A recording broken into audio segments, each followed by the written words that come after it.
someone the link to this? What do I send them? I don't know. Maybe it's on my Twitter. It's being live streamed on my Twitter. Okay, cool. Let me go. I believe is this Periscope or something else? It's on Facebook, YouTube, Periscope, and Twitch right now. And you can just hook this up to I'm using accounts at once? I'm using StreamYard. True. To hook it all up.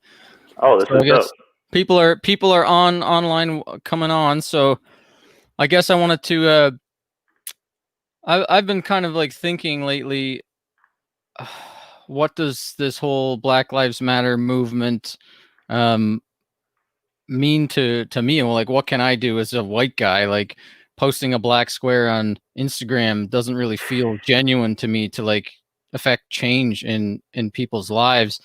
So I was talking with my buddy Graham. Graham, welcome to the stream. Thank you, Brad. Good to be here. Been on my Magic Money Internet podcast before. We discussed all things Bitcoin and cryptocurrency and maybe a bit of politics last time. And we were discussing earlier about some of the things that are going on right now and on the social media having to do with the Black Lives Matter movement and the protests. And I figured it would be a good idea for us to talk, and because there's, this isn't about white people, but it kind of is. Like, white people need to really get behind this to change laws and to change the criminal justice system and to affect real change that has negative consequences to black people in our lives. And the last Black Lives Matter movement, when it started, I was one of those people that were like, I'm a libertarian. I believe that all lives matter. I don't see skin color. So when this happened, I have 4 years ago, like my mind has changed a bit on my philosophies. And I wrote this article on All Lives Matter. And I'm going to read it out right now. Maybe people can relate with this. Hopefully there's some folks that are maybe watching this that have been using the All Lives Matter meme and would benefit from this. So here goes. Have you been using the All Lives Matter hashtag? I've used this hashtag before, years ago, right when the Black Lives Matter movement started, before police had to wear body cams. You've probably got good intentions, but unfortunately, what you're likely doing is telling black people that their cause doesn't matter. I used to be in the All Lives Matter camp because as a libertarian, I truly believe that skin color doesn't matter. My nieces are black, my cousin is black, my brother-in-law is black, and I have black friends. I don't see black or white or brown. Most people are like this, but that's just not the way, that's the way the world should be. But that's not the way the world is, though. Over the years, I used to take the argument that all lives matter because of the way I think about racism. I've come to realize the nuance in the Black Lives Matter movement. It's not about what I think. It's about what other people are experiencing right now. Black people experience racism by default in America. And when you post All Lives Matter, you may be intending to send a signal of fairness, but you're actually sending a signal of not caring. All of these things are true. Not all people are racist. Most people are not racist. You are probably not racist. There are racist people. Racism against white people exists in the world. Asian people can be racist. Black people can be racist. White people are a minority race globally. Wealth and power is concentrated more to white people. All lives matter. Black people get killed by cops in America disproportionately. Black people get arrested for nonviolent drug crimes in America disproportionately. Black people get accused of crimes in America disproportionately. And black people in America have to live with a baseline load of racism that white people don't have to live with. So yes, all lives matter, but that's not what Black Lives Matter is about. It's insulting to say all lives matter in response to a Black Lives Matter comment, because whether you realize it or not, you're actually insinuating that they think all lives don't matter. It's a straw man argument. If you're uncomfortable posting Black Lives Matter or engaging in conversation that has to do with this movement, it's better to say nothing than to say all lives matter. We should definitely revisit this all lives matter movement when the racist drug laws in the USA have changed, when millions of incarcerated black men have been pardoned from for the for-profit prison system and when systemic police brutality against minorities in the USA has been solved. All lives matter is a fucking good cause that as a libertarian I can get behind. It's just that right now that's perceived as insensitive and insulting. In Nassim Taleb's book Skin in the Game, he talks about the minority rule. All it takes is a small number of intolerant, virtuous people with skin in the game to change society. That's why, for example, you don't see peanuts on airplanes anymore. The small minority of people with peanut allergies was able to lobby the airlines to remove peanuts. The majority of people can eat peanuts, but they can also eat cashews and pretzels. So people who are allergic to peanuts can usually eat cashews and pretzels. The intolerant, vocal minority got peanuts removed because cashews and pretzels did not pose an inconvenience to the silent majority. It's the same with kosher food. For religious reasons, a kosher eater will not eat non-kosher food, but a non-kosher eater will eat kosher food. That's why there's so much kosher food. It doesn't bother a regular person to eat kosher food. So applying this to a much more important line of thinking, if you truly think all lives matter, then you must also agree that Black lives matter. So if you're a person who promotes all lives matter but refuses to align with Black Lives Matter, you might have to take a look inside and explore whether or not you may have some biased feelings towards minorities. Maybe you do, maybe you don't, but this really isn't about you, remember? There are people who are racist, and some of them are police officers with guns, and Black people in America have to deal with that baseline stress every day of their lives. In order to change society so that all lives truly do matter, the problem needs to be addressed. We're talking about reforming $1 trillion for-profit prison system that is literally modern-day slavery. If you have not yet watched the documentary 13th on Netflix, please watch it. It's eye-opening, and it really shows you that all lives currently do not matter. And for that, I got 2 whole claps. Well, I have a feeling that this live stream is low-key marketing to get some claps on that. But that's totally fine. That's allowed. Sorry, I'm hearing an echo. I'm going to shut off my speaker. So that's my thought about the all lives matter. Now I know that when we were talking, it was more of like a specific thing that we were talking about regarding that stat that more Black men get killed by police every year, and you had some issues with that, and I saw the stats that it seems like it's true that when you look at the amount of killings that have happened by like police officers, it's not disproportionately Black. It's actually more white people that got killed by unarmed white men that got killed by police officers, and that's kind of what you were saying, was specifically that you're not saying that Black lives don't matter. And no, I don't think anybody that's saying, like, that's questioning this line of thinking is saying that they're like, it's not like you're racist if you have questions about this. It's a hard topic.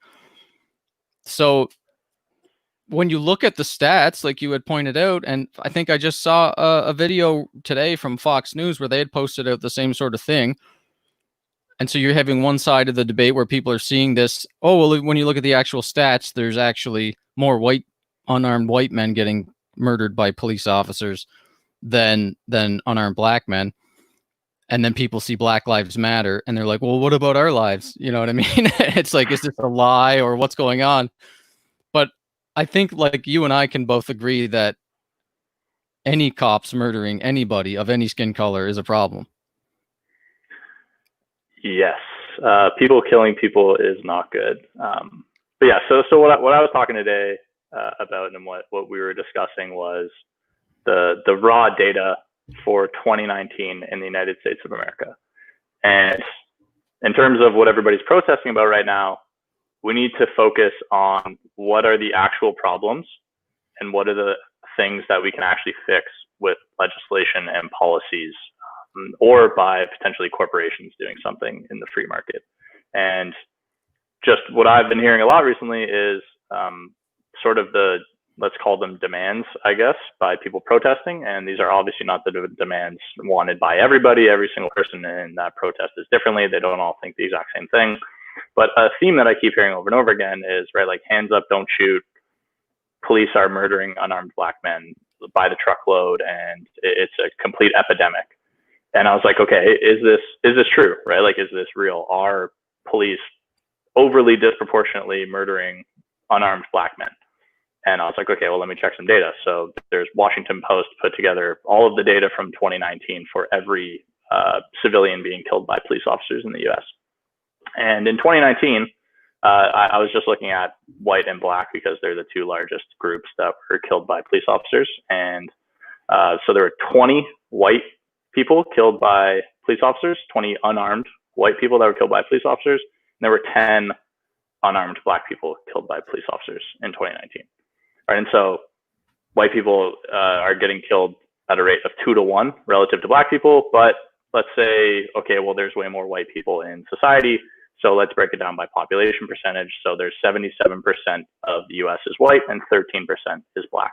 So if we're going to say, okay, well, then that actually means that blacks are being disproportionately killed by police officers. So, okay, well, let's equalize it out for population differences and demographics. Okay, so let's say we hold the number of unarmed people that are killed by the police in 2019 steady. So it was 41 unarmed people were killed by police officers. So what would we have to do? We would have to add 12 white people that got killed by cops. We would have to subtract 5 black people that got killed by cops. And then that would perfectly represent population demographics relative to unarmed people being killed by police. And like, I don't know, just when you look at that, is that really a serious problem only affecting black people? And I would argue it's not. Right? And that's not to say that there aren't other problems in the system. There aren't other things that we need to do. There aren't other things that we need to fix. But the line that I keep hearing is there's an epidemic, police are killing unarmed black people. And it's just statistically not true. Right? They are, and that's terrible. But last year there were 10 people. And then when you actually dig into the data, 3 of the 10 officers were charged with crimes because it was deemed that the killings were unjust or outside of the scope of what a police officer should be doing in terms of their code of conduct. 7 of them were fully investigated and deemed to be justified. So when I was looking at it, there was one that was really shitty, right? Like one that was completely, holy fuck, like you did not need to shoot this person. And it was a woman sitting in her house. Cop came around the backyard because he couldn't hear anyone. The front door was open. Woman popped her head up out of the window. Cop reportedly accidentally fired 1 shot, killed immediately. Right, so that's terrible. But like even then, looking at that, so the arguably worst, most clear case of injustice was obviously not race related. Right, like the guy was just walking into the backyard, saw a head pop out of a window, like got startled, accidentally fired a shot, dead. And so when people are talking about the real issues that we need to address and that people are constantly talking about with all these protests, which again, I think are great, right? Like I think the government should be afraid of its citizens. I think when the citizens are upset, government should change something. The government should fear for their own lives. They should fear riots and rebellions constantly. And I think it's a really good thing that people are protesting.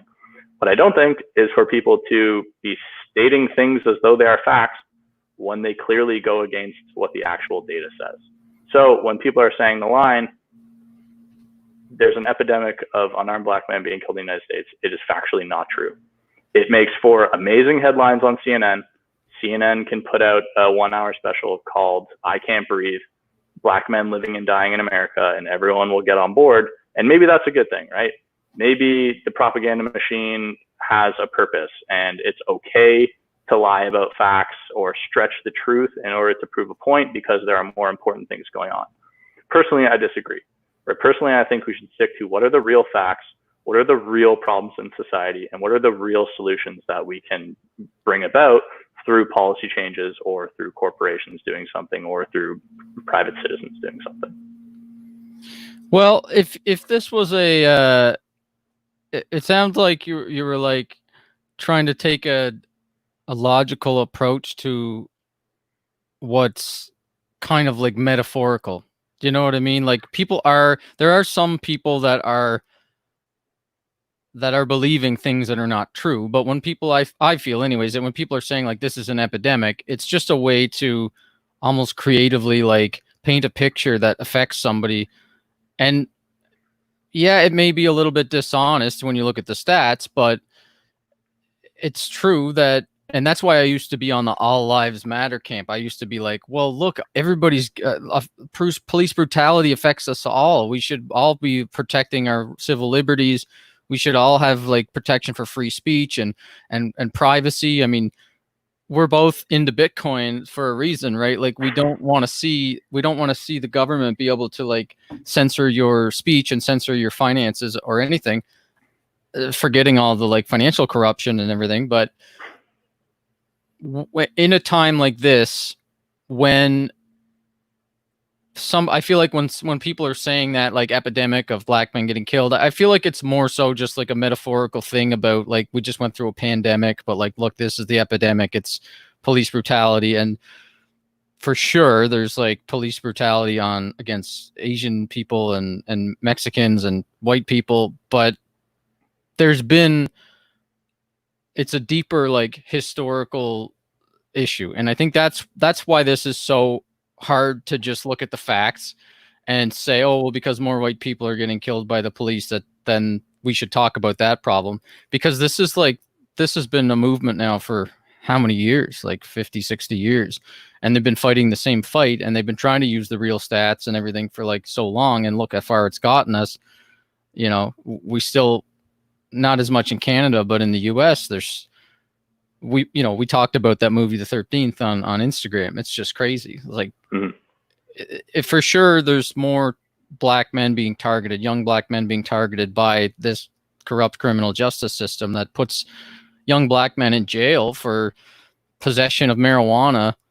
You know, trumped up the charges so that they can't afford the bail, so that then they will negotiate a lower plea deal and then go to prison and make creams and soaps and shit for like 22 cents an hour for American corporations. Like it's an insane system where that like white people don't really have to deal with that. So sure, there's white people in jail working as slaves for corporations in the for-profit prison system. Sure, there's Asians and Mexicans and all that in jail actually having like being modern day slaves, and then when they get out they can't even vote because they're felons. Like, the suspension of human rights is happening to everybody, but it's happening way more to black men, young black men, than it is to any other race.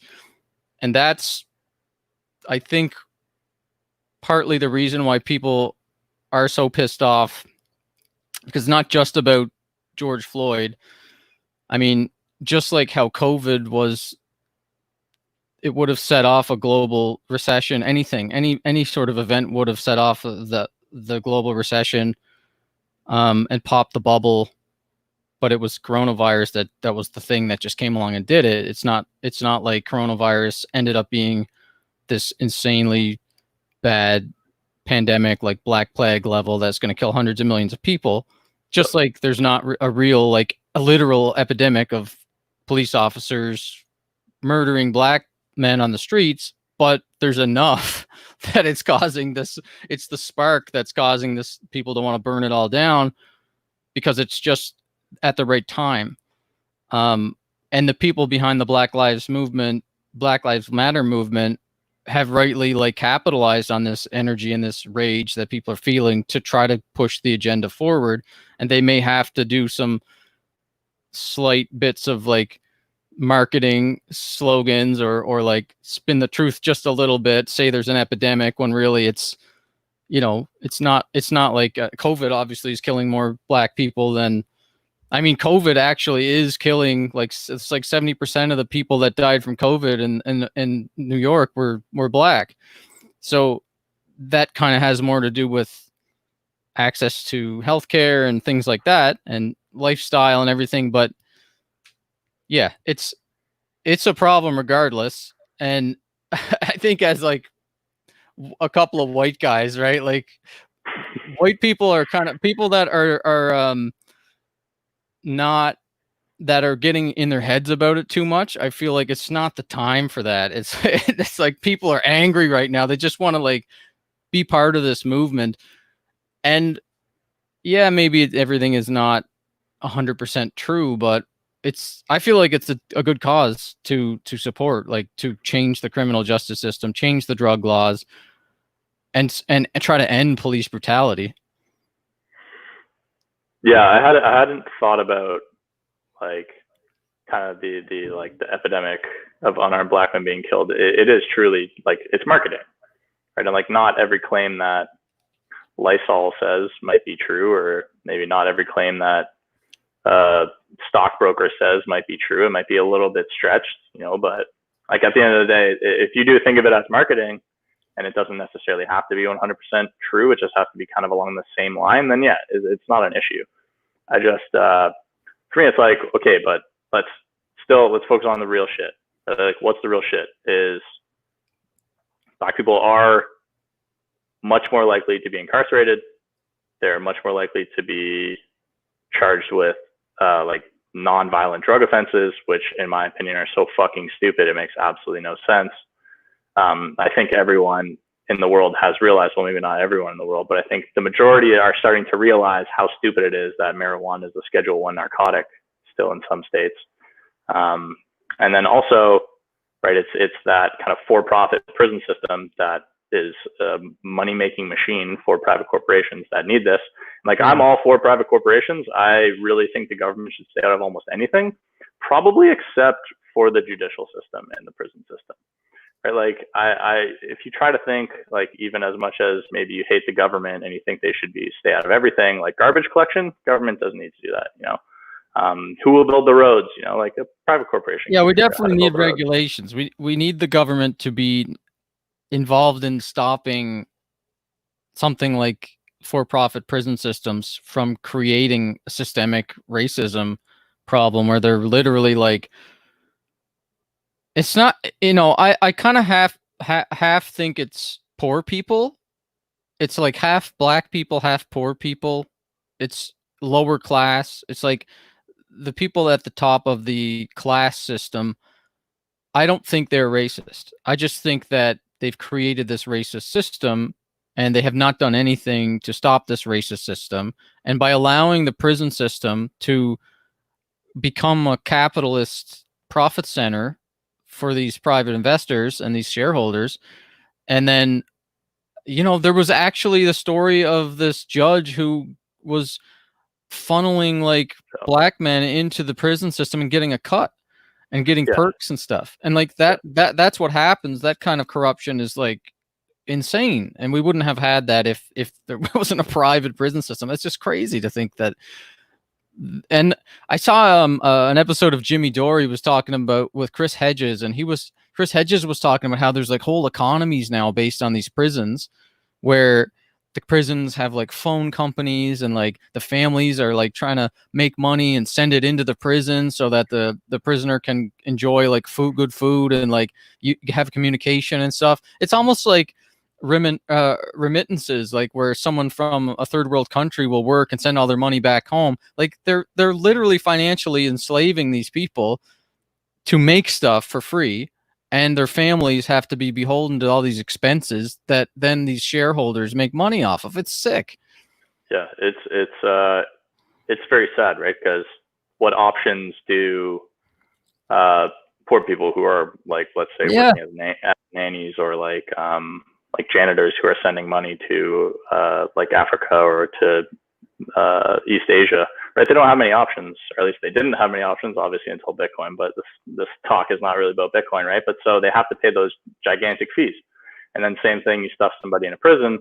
What options do they have when they go use the phone, right? They have the one phone that's right there. And so, I think I was reading something like private prison phone companies charge something like 20 to 50x more than like the next best option as soon as you step outside of the prison, which is fucking insane. Yeah. Like the fact that disproportionately poor people are already in jail and now they're getting absolutely hosed to just say hi to a family member. And these problems really go unnoticed by the majority of people because it's like, oh, well, they're prisoners, right? Like, who cares? It's like, well, like, yeah, but they could have had a fucking gram of marijuana on them. Yeah, they had like a little bit of drugs, and there was a non-violent crime. They're brought up in a system where their father was in jail because of these racist drug laws, and they don't have a father. And, what are these kids going to do? They're going to try to make money. They're going to try to hustle. Like, that's just natural. And it's like, a non-violent drug crime for possession of marijuana, you shouldn't be in jail for that. I mean, here in Canada, we've legalized it, right? So in Portugal, they decriminalized all drugs, hard drugs. And the country, it's just on fire now. Portugal is over, right? Right after they did that, just immediately descended into chaos. Oh, you're kidding. No, right? Nothing no, bad happened. It was like, I saw a stat recently. It was that like a reduction in overdoses by like 20x, and violent crimes went down by like 10x, and it's just been so much better since they decriminalized all drugs, like cocaine, everything. But anyway, if you want to go do some fucked up drugs, like go. Like fire it up. Like what the fuck do I care? Like go do it, and I hope that you can acquire them from a safe place. But here's the problem. This is the problem. So I saw this today. It's a perfect metaphor for what's going on right now. Like everybody's pissed off, they're out rioting. And what does Biden do? He suggests that the police officers should shoot protesters in the leg instead of the heart. Like, what the hell? Dude, and I was just commenting, like, that's the perfect metaphor for the Democratic platform versus the Republican platform. Either way, you're going to get shot and you're going to get a medical bill. Yeah. Well, it's like I can imagine the cholesterol levels and like blood pressure of whoever manages both Biden and Trump's social media accounts. Like I'm sure there's like now probably like 5 people that are managing it. But like holy fuck, like you're just like, oh my god, man. Or like whoever is the person to kind of okay an interview and then say, yeah, no, go out there, Joe. Or like, yeah, go out there, Donald. It's like, oh fuck, like why are we still doing this? Like Biden needs to be locked in a cave until November, and like that's legit the only way. This is why people are pissed off. This is why people are out there protesting, because the Black Lives Matter movement is kind of combining with the Occupy Wall Street movement and the anti-Trump movement, and there is a whole sect of people who were kind of like centrist. So for this whole time, it's been like left versus right versus people who don't give a shit about left or right. It's like there's like 25% of the population in America voted for Trump, 25% voted for Hillary, and 50% were just not inspired to go vote and get off the couch and not stop watching Netflix. So this whole, like we see on Twitter and social media and all this stuff, like this vitriol back and forth between people on the left and people on the right, but the silent majority is the people who don't engage. And now it's like we're seeing people get off their couch and get engaged because the Black Lives Matter movement and anti-police brutality and anti-authoritarianism to this level where police cars are literally like running over protesters in the streets and stuff. That's what motivates the centrists to get off the couch and participate. And like whether hopefully it turns into more than just posting a black square on Instagram. Hopefully this actually turns to people really giving a shit and like donating to support civil rights movements and stuff like that, and voting. But what are you going to do? You're going to vote for Biden, who has, been accused of sexually molesting Tara Reid, not the actress, the former campaign staffer, and mainstream news won't talk about it. They just don't talk about anything negative that's going on the left. They won't talk about it. So, you're going to get shot in the leg or you're going to get shot in the heart, but you're still going to get shot, like with both of these candidates. I'm just waiting for Kanye to come into the race. That was, I saw a good meme. It was, like Homer Simpson backing into the hedge and disappearing. Yeah. That's all. Like, where has Kanye West been? It's just like wearing a MAGA hat. And he's backing up. Yeah. So this is what it feels. This is what it feels like right now in politics. You got the left versus the right. This perfectly sums it up.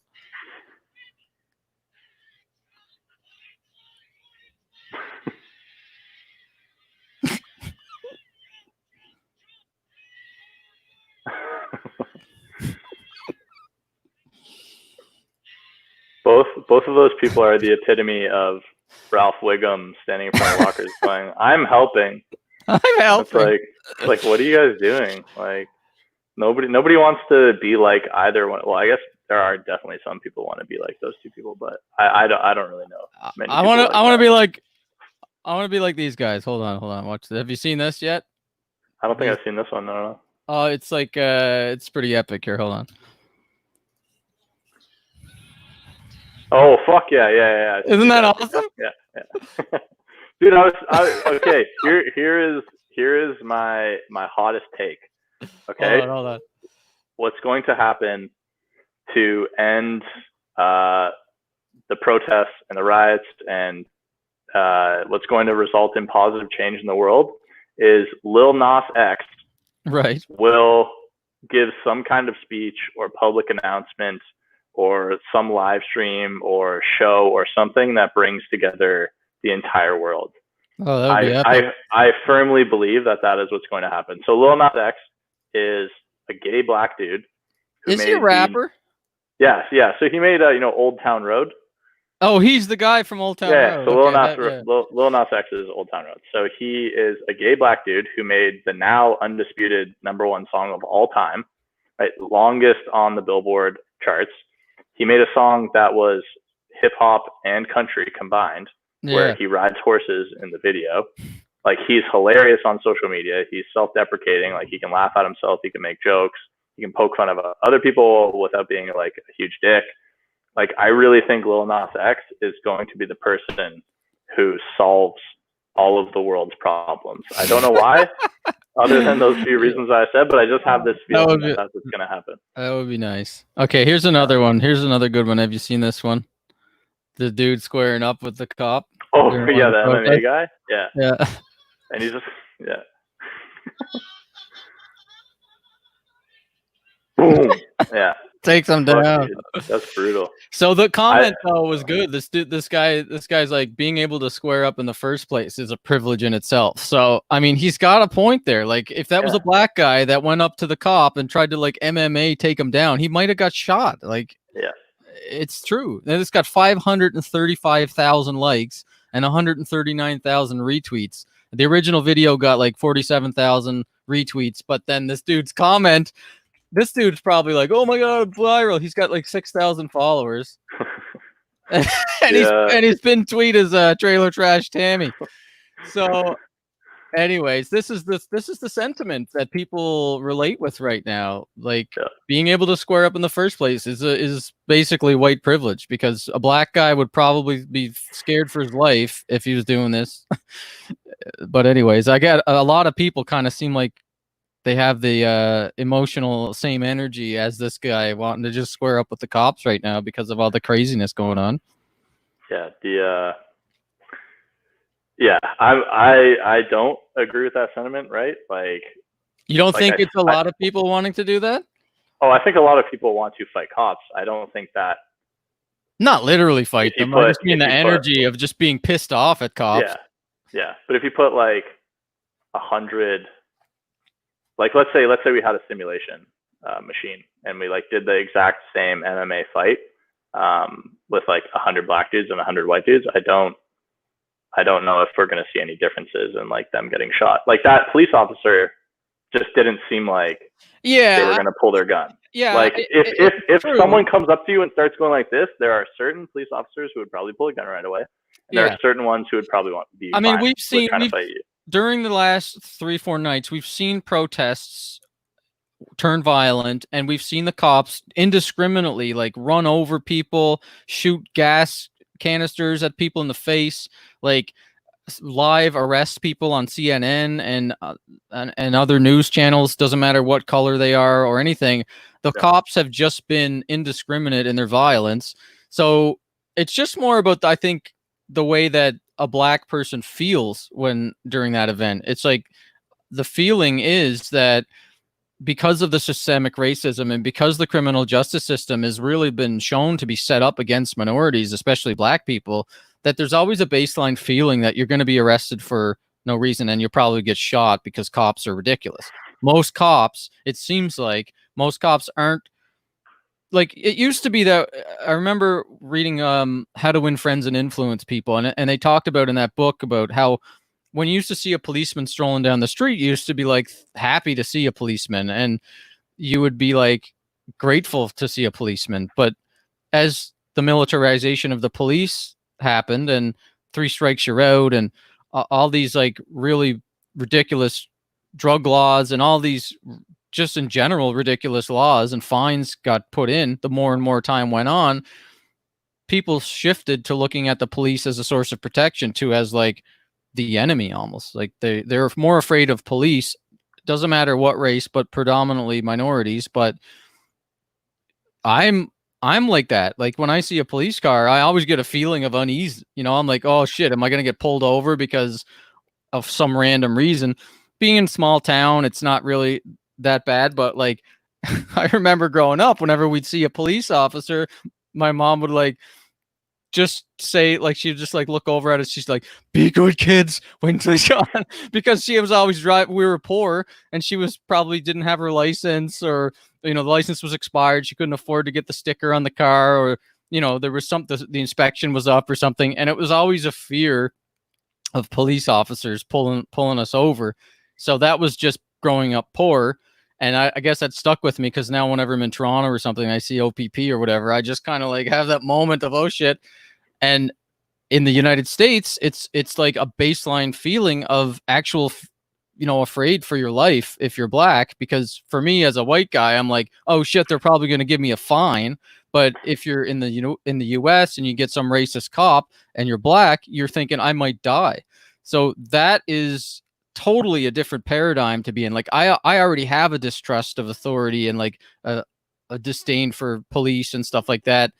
The bad ones, obviously, but I don't have that extra layer of like I could actually die because of my skin color, and that's I think where people of all races and everything are kind of like aligning towards this movement, because people understand that. Like I feel, anyways, I feel like people are starting to come around to it, and the people that aren't, I think the more time goes by, they will kind of like, and the more people like us talk about it, that it is a real thing and it is natural for people to feel scared. And we understand that, if you're black and you're afraid of cops, like we understand why. But you're right that the cops have totally shown that they're indiscriminately like shooting these rubber bullets at anybody, women, white women, like black guys, Asian people, anybody. They're just shooting these rubber bullets and pepper bullets just at anybody. So it's not like they're like targeting black people. They're just violent. That's what it seems like. I would definitely not want to be a police officer right now. I mean, I would literally never want to be a police officer. That doesn't appeal to me whatsoever. But like, especially right now, like you could just be standing around and then someone's going to decide to drive over you with a car. Oh yeah. I would hate to be a cop right now. Like man, it's a bad time to be a police officer, especially if you're holding the line. And if you're not coming out against this brutality and you're not trying to change anything, then it's an even worse time, because the public sentiment is shifting away from police officers more than any time in history, I feel like. Yep. Well, if you've seen like a few of the videos where it's like, police officer kneels with protesters, amazing, must watch, or like police officers march with protesters. It's like, dude, that's what I would be doing. I don't want to get fucking beat up. Like, yeah. I don't want to have to draw a weapon and hit someone with a rubber bullet in the face, or I don't want to have to throw a tear gas can at someone. Like, obviously, I'm just gonna like kneel, or I'm gonna go for a walk with someone. The one in Michigan, I think was that's really the best good. Move. But there was one in New York City where they actually pulled that move. They like kneeled down with everybody, and then they kettled them and fired tear gas at them. Oh, like pricks. Yeah. Like totally taking advantage of people. They're with us, and then they fire tear gas at them. Check this one out. So this is the one that we were just talking about, where they. The crazy thing. I didn't know this before. Tear gas is apparently like illegal. Yeah, it's a war crime to use tear gas. So I don't understand how that just kind of you're allowed to do that. Well, because the militarization of the police doesn't really apply, like the criminal war crimes or whatever don't apply to like the police. So I guess maybe you can't tear gas. You can't tear gas people in other countries. You can only tear gas your own people, and then you can't drone strike your own citizens, but you can drone strike people in other countries. So yeah, you can't. That's how it works. You can't surveil your own population either, but you can have your allies surveil your population and share data. That's how the Five Eyes Alliance works. Like the government surveils every single piece of thing that you non-encrypted thing that you send or that you watch or your searches or whatever, the government of other countries surveil you through servers in their countries and all that. So the Five Eyes Alliance, it's a real thing. It's like Canada, United States, Australia, UK, and I can't remember the other one. But they all share surveillance data with each other because it's illegal for them to spy on their own citizens, but they can spy on other countries' citizens, and then they can share that information back and forth without needing warrants and stuff. But anyway, let's watch this. Oh, fuck. Isn't that nuts? Like, damn, bro. I just got fucked. Yeah, it's just like, what a prick.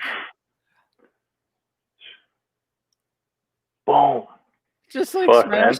And that's not even that's it's so another one. Look, there's another one. Look, same police guys, yeah. Oh. Like, no wonder people are pissed off at the cops. Let's watch that one again. Poor guy, man. He's just obviously he's a photographer, he's press.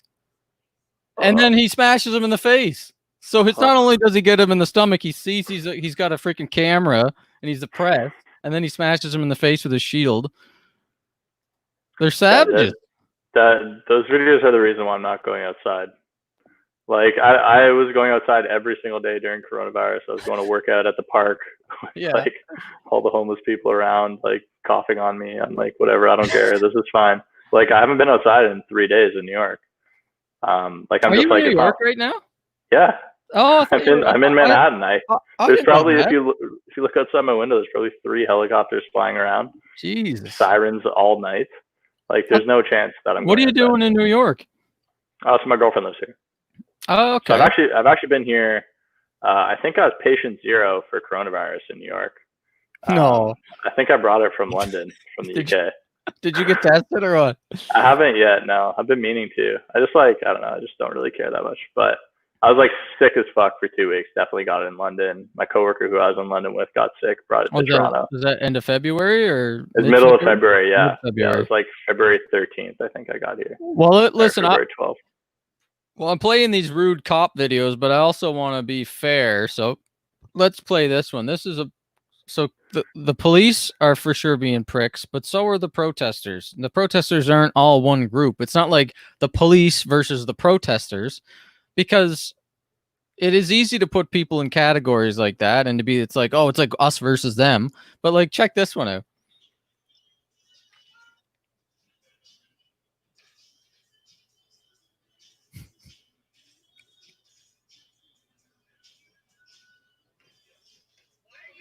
Oh no. Fuck, dude. Oh my god. We're on your side. Fuck, dude. Yeah, so in New York. We're on your side, man. Like, it's not sides, really. It's not all one side versus the other side. There's just nice people and fucking dickheads. And one of my girlfriend's friends in New York, she's on the second floor of her apartment. Same kind of thing happened. Someone just threw a glass bottle through her window. It's just like brutal. Why? Like, what's the purpose of that? Well, then you see like this one. This one was nuts. Did you see these people looting? Moving train. Looting the moving train. Yeah. Dude, it's insane. This is what I think. This was in Chicago. Yeah. I mean, I don't know if I think I might be. I think I might have been on that train if I was poor and destitute and pissed off and felt like the government was oppressing me. I mean, I might be taking that damn train too.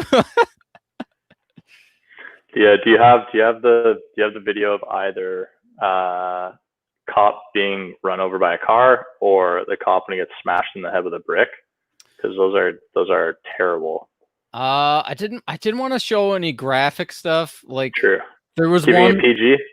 Well, it's not really PG. It's just that makes me really sad. Like seeing people actually get killed, and like there was one where like this guy had a sword and he was protecting his shop, and then the protesters Oh my beat God, him yeah. nearly to death.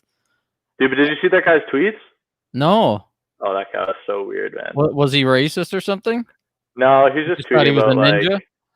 yeah, he was like a soldier for God, and his sword would Oh, bring like peace to the world or something. one Like, of those. and you just know that he was just like he left his house that night, and he was just like, all right, this is the night, and he brought his sword, and then he just got fucking dummied. Like that was really hard to watch. That was hard to watch, and same with the moron with the freaking crossbow. The first day when everything erupted, the guy brought the crossbow to the protest and started shooting at people and got swarmed. They tipped his car over and burnt his car down.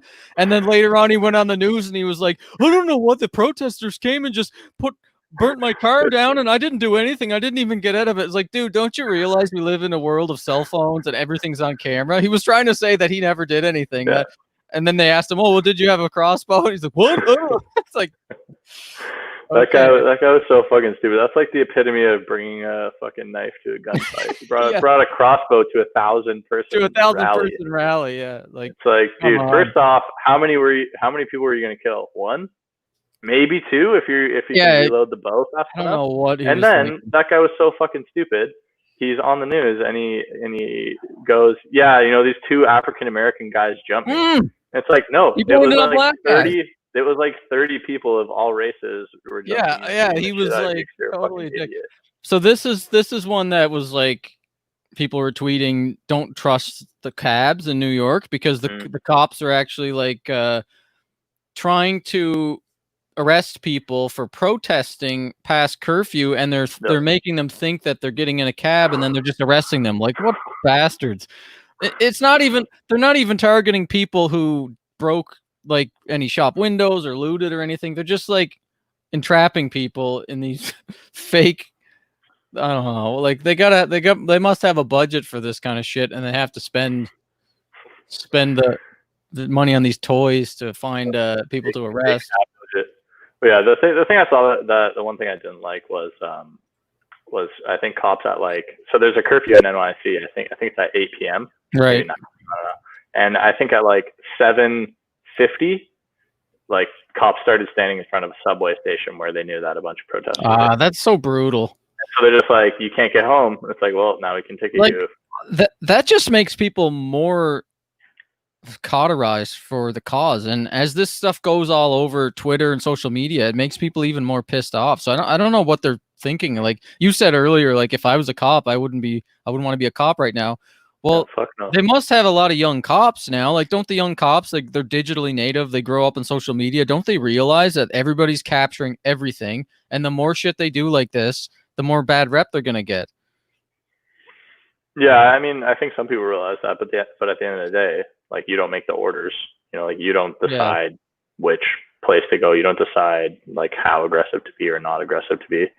I mean, like, of course, we can criticize this all day. It's like, maybe they have looked at some data that said, like, keeping people off the streets, like, regardless, even if you end up assaulting 20 people, you still curb looting. Like, maybe you do, and that's the reason why they're doing it. So, like, I mean, I don't know if I can say with 100% certainty, like, oh, that's not the right thing you should do. But it's just like, of course, when someone takes a video of it, like, your instant gut reaction is like, oh, what a fucking assholes. I think it's a tough job. It seems like it's a mistake to be taking like peaceful people, even if they're out past curfew, and just arresting them. That doesn't seem right. Obviously, you don't want looting. Obviously, you got to like enforce law and order. But like, the problem is that as Bitcoiners, we're both kind of aware that they've been looting the treasury of the United States and pretty much every country for a generation now. And they just saddled the future taxpayers with $5 trillion of new debt and gave it to corporations and gave it to bankers and big banks and stuff. So the real looting is happening on a mega scale by the elites and by the people in charge. So it's hard for me to sympathize with the authorities that are like, oh, well, you shouldn't loot Macy's, this big corporation that just got a mega bailout for mismanaging their company and doing corporate buybacks and pumping their stock like a Ponzi scheme. It's hard for me to feel bad for them. What I feel bad for, though, is like, but who's them though? whoever's taking the other side of the argument saying, well, looting is bad, you shouldn't loot Macy's, it's like, well, they've actually been looting us for quite a long time, so I don't have any sympathy for Macy's. I think, yeah, but I think what you're saying is all looting matters. All looting. No, actually, I'm only saying that corporate S&P 500 looting matters. So if you got to loot, just loot the big corporations. Leave the small I don't businesses buy that. alone. I don't buy that at all. I'll agree. I'll agree with your side of the argument when it comes to small businesses, because like this was a perfect example. Yeah, but here's the thing, right? Like what's a quote small business, right? Like just because someone started Macy's and it became successful and grew into a large chain, like suddenly they don't matter anymore. Like I don't buy that. Like all of the employees who might not have jobs because the insurance payout You see, but that's might bullshit. not come. I think that argument to me is bullshit, because that's what they've been saying too. They've been saying like, oh, you're going to loot these businesses, but they've been actually like taking these loans to keep people employed and all that. But really, what these companies have been doing, most of the big companies anyway, they've been doing stock buybacks with all their excess cash because they know they're too big to fail, and that they know they'll get bailed out during a crisis. So they take excess risks. The corporate executive team gets billions in bonuses, and when they get the bailout, there's really no negative consequences for them. So they've really been pumping the stocks. But there are negative consequences for them, right? The share price will take a dip because of the loss of profit, right? Then they have to explain that to shareholders. Shareholders might dump the stock. Profit's not really what drives stock prices anymore. There's no fundamental. But that's a different problem, though, right? That's not saying. Well, when you're a public company, you're getting pension money, you're getting freshly created money from the government, you're getting like pensions have to buy indexes, which then that money goes into the companies, and then they do stock buybacks. And like companies like Boeing, where they did like 97% of all excess cash went into stock buybacks, there's no value being created there except for the shareholders, who are not the people out on the streets looting. Like the people out on the streets protesting and are pissed off and are tired of all this, they're not the people that have stocks. Like the majority of people that are benefiting from all these bailouts and everything are the people that are at the top economically. So when you compare it to like this woman who's has her sign up being like, please just show mercy, like that I can see that impact. That's one person that owns that store. If she doesn't have insurance for looters and people will go and smash her store and take her stuff, like she's gonna be suffering. If Macy's, yeah, but all suffering is bad though. Like I don't think it is. I don't think that just because there's a Macy's exec who gets paid a lot, like I don't think that means that you making that person's life bad by committing a crime and going against what we all I think agree is ethically and morally just. I don't think you can say, yeah, it's fine because their bottom line won't get hurt that badly as a percentage of their net worth. Like I don't buy that. Well, in a fair system where everybody's playing by the same rules, I would agree with you. But we're not in a fair system. We haven't been for decades. And the 2008 crisis showed us that if you take excess risk, you can milk the public pension system, you can milk central banking, you can get tax breaks, you can get all these benefits. Your executive team can make shitloads of money. You can take excess risk and not have to deal with the excess risk because you get bailed out. And because we're not in a fair system that is really truly capitalism, it's not a real free market system. I kind of think this looting is part of the market. Like if you're going to support a system of systemic oppression and financial slavery for putting people, like supporting people to go in debt and only the rich get richer, it's not only the rich get richer, but the majority of it is increasing decreasing the Gini coefficient so that the wealth is concentrating more to the top because of companies like Macy's and Boeing and all the airline companies doing these stock buybacks and pumping their stocks. I just have a hard time applying principles. Like I agree with you. I think looting is bad, but no, you don't. You think it's bad sometimes. But yeah, I'm kind of like, I sympathize a lot with these looters when they're looting Macy's. I'm like, that's a metaphor for what's going on in the last 10 years. We've been looted. Everybody's been looted for 100 years. If you've been saving, you've been looted by this system of counterfeit corporatism, counterfeit capitalism, and corporatism, like crony capitalism. We've kind of been looted, already. So this is just a little bit of loot back. That's the way I think. I think we have, but the thing to potentially consider looting is the government. It's not private corporations who are just responding to incentives. Like if let's say I'm an executive. The problem is though that there is nothing to loot at the government. Like people went into the treasury and they tried to loot the treasury and they got in there and all they had to do was graffiti the place because they realized there's actually nothing of value in banks and in the treasury anymore because dollars are backed by nothing. There's nothing there. So they want to go get sneakers and TVs because that's real shit. There's no Minucci dollars at the treasury anymore. I agree with you, though. I think that, there's a hierarchy of looting needs for sure. You should start with the ones that are responsible, and I don't think anyone should loot ever, right? Like there's of course like a moral argument to be made where if you are literally about to die, your kids are literally about to die, your dog is about to die, your wife is about to die, is it okay to steal, right? And like that's a potential thing that we can talk about. Nobody needs another pair of Nikes. Yeah, I don't think anyone. It's not about necessity. It's just more like people are pissed off. They feel like there's injustice being done, and I sympathize with them. I do agree with you that it's wrong to steal.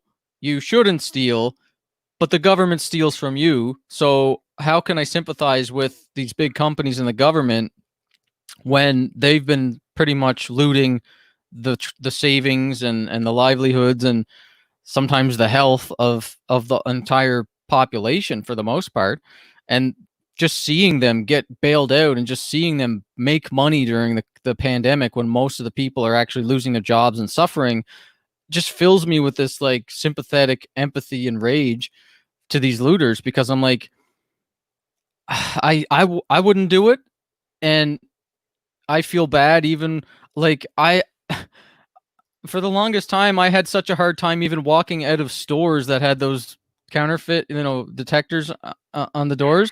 When they first installed those, what are they called? Not shoplifting detectors. Yeah, shoplifting beeper things. The beepers. It was like when they first started putting those in the late 90s. I remember being terrified walking out of stores all the time because I would just be like, I was so against stealing that I was just afraid that someone would think that I stole if it went off by accident.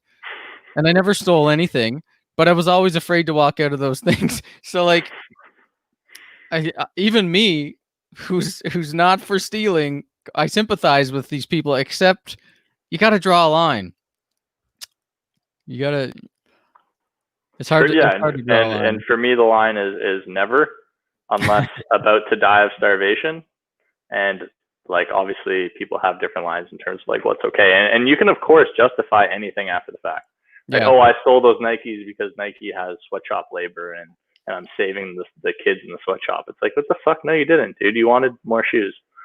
Like, I think it's really easy for the human brain to justify things after the fact, but primarily decisions made by humans are made in the moment based on emotional information and impulse. What is this video? This is a looting video. This was a funny one that I posted on my Twitter today. This is the white people looting. Watch the dude as he comes out. Oh yeah, this guy.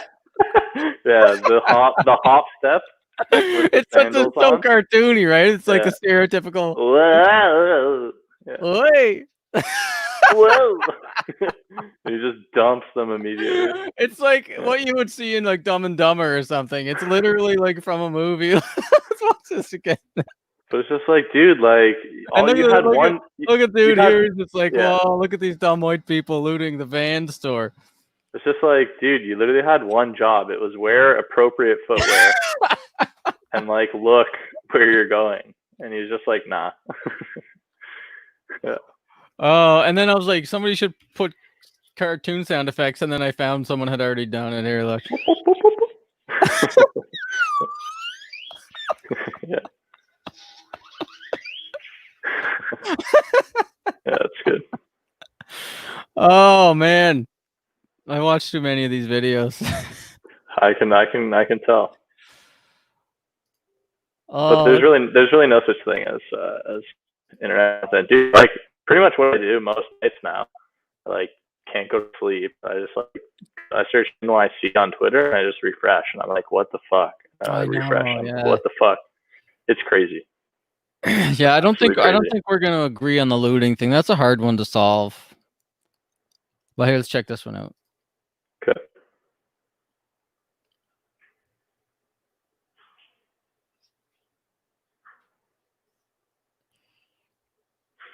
What am I watching? Cops like planting bricks, or possibly they took bricks or something. But it's like these people. Yeah. Well, yeah, you've seen all the strangely placed Yeah. bricks that all look the same around cities, planted by George Soros, obviously.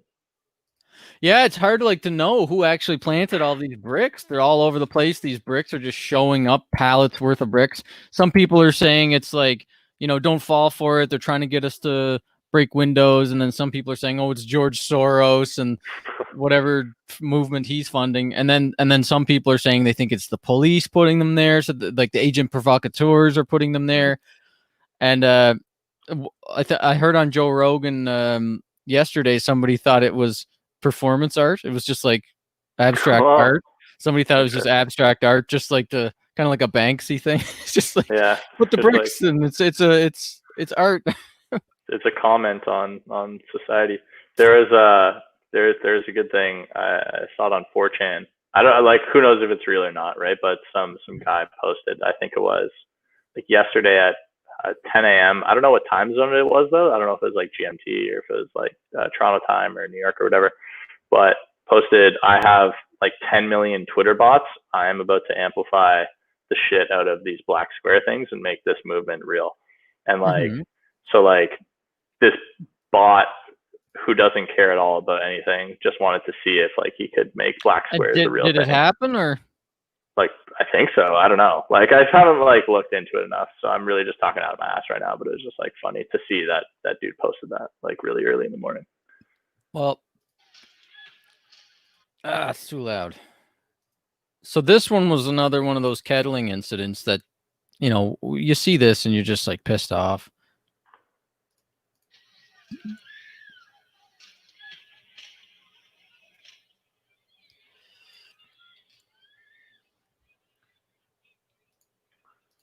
Where's that one? Do you know?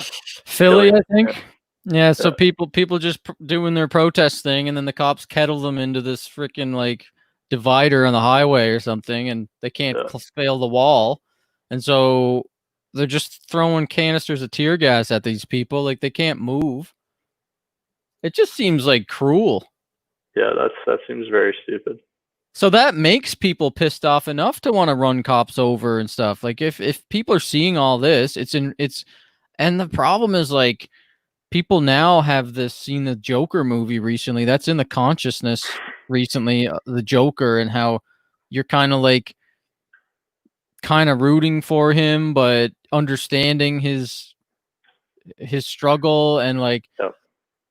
3 months of lockdown. It's just not a good time to be a police officer and do shit like this because you're gonna get run over. Like that's why people are getting run over. If cops are getting run over because they're running over protesters. You saw that video, right? Where the New York NYPD car just with the plowed barricade over. right there. Yeah. It's just Yeah. brutal. Yeah. So all these kettling incidents and stuff, and like shooting people, shooting the press, and I don't know. It's hard for me to be like. Here's another one. Watch this one. This one is police caught actually like. There's been a few of these videos where they catch the police smashing windows of cars and even smashing windows of businesses and like starting the looting. That's so weird.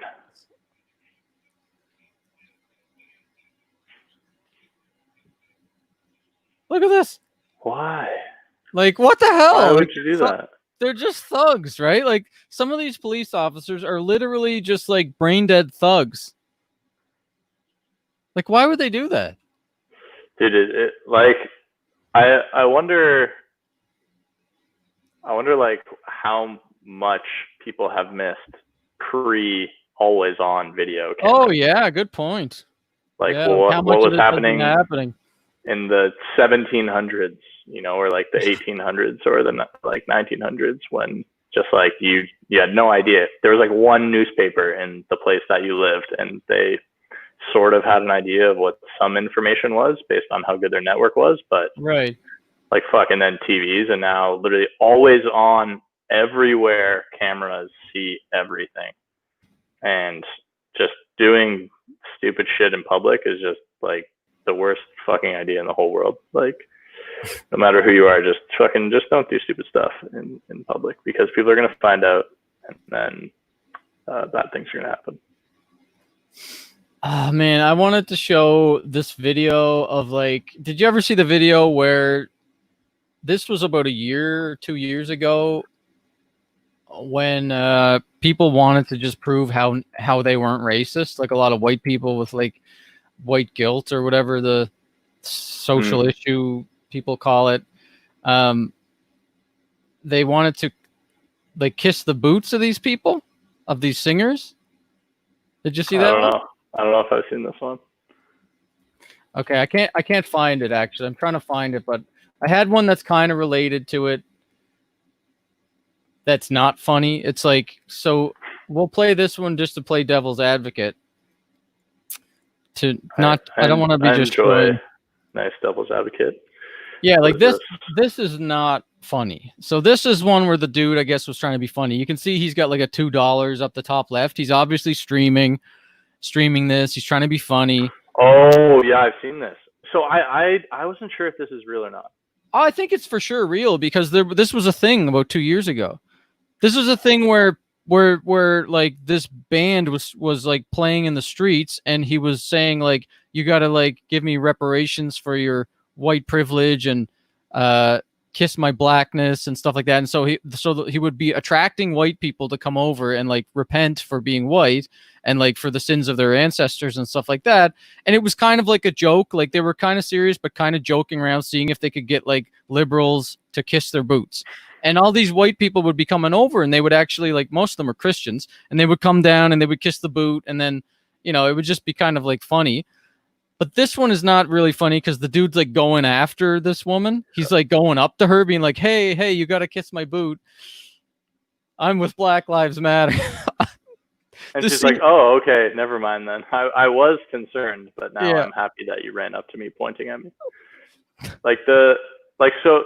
So this is, in my opinion, the bad thing that's playing out right now is that certain people based on their skin color are allowed to yell at certain other people based on their skin color to do things. And if they don't do them, they are seen as bad people. Yes. Right? Like when throughout human history has that ever been a thing that results in good outcomes?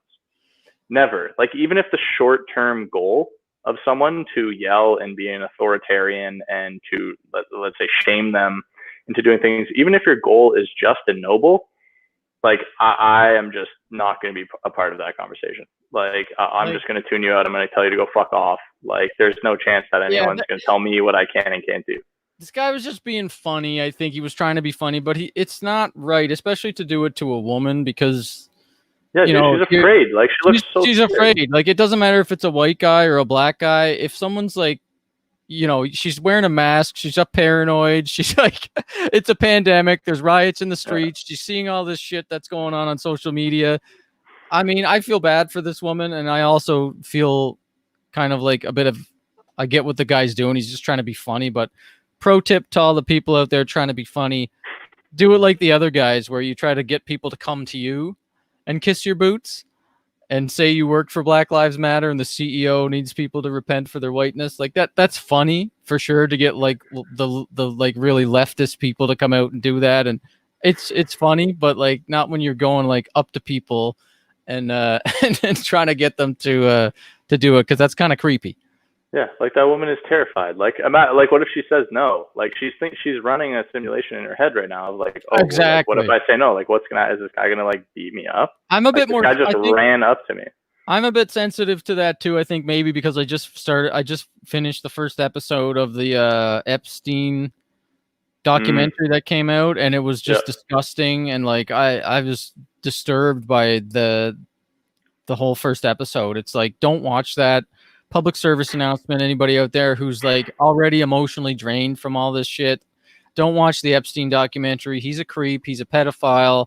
He's connected to Trump. He's connected to the Clintons. He's connected to Prince Andrew. He died under mysterious circumstances. It was somebody in power that killed him. There, I just saved you like an hour of crying and being disturbed and grossed out over how he ran his pedophile ring. Like, he was a sick person, and you don't need to put yourself through that by watching it.